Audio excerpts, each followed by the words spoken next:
আসসালামু আলাইকুম সবাইকে। কি অবস্থা সবার? আশা করছি সবাই অনেক ভালো আছেন। আমিও আলহামদুলিল্লাহ অনেক ভালো আছি।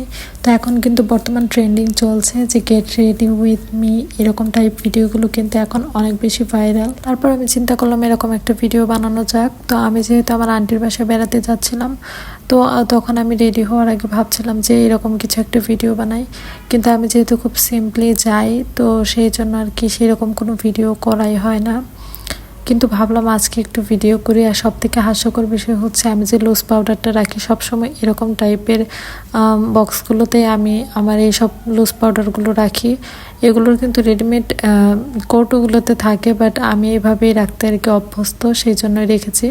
তো আমি যেহেতু বাইরে যাওয়ার সময় হিজাব পরি, তো সেই জন্য আর কি আমার হেয়ার স্টাইল সেই রকম কিছুই করা হয় না, খুব সিম্পল রাখি। আর আমি সবসময় নো মেকআপ লুকেই বের হই, কারণ হিজাবের সাথে খুব একটা সাজলে আমার কাছে মনে হয় যে খুব একটা ভালো লাগে না। আর যেহেতু এখন উইন্টার চলে এসেছে, তো দেখা যায় লিপ বাম বা লিপ গ্লোসগুলো অনেক ইউজ করা হয়।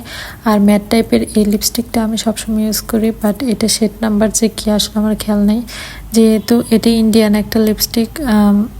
তো সেই জন্য আর কি আমি শিওর না যে এটা শেড নাম্বার কত। তো যাই হোক, কথা বলতে বলতে কিন্তু আমি অনেকখানি রেডি হয়ে গিয়েছি।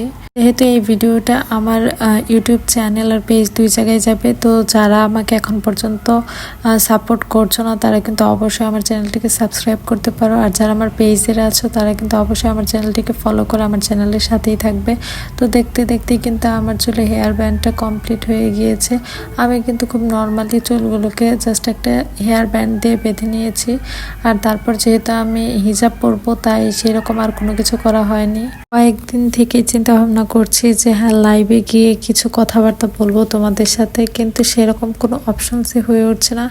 কারণ আমার চ্যানেলের এখন পর্যন্ত আমার পেজের এখন পর্যন্ত 2 মাস না হওয়ার কারণে আসলে আমি লাইভে যেতে পারছি না।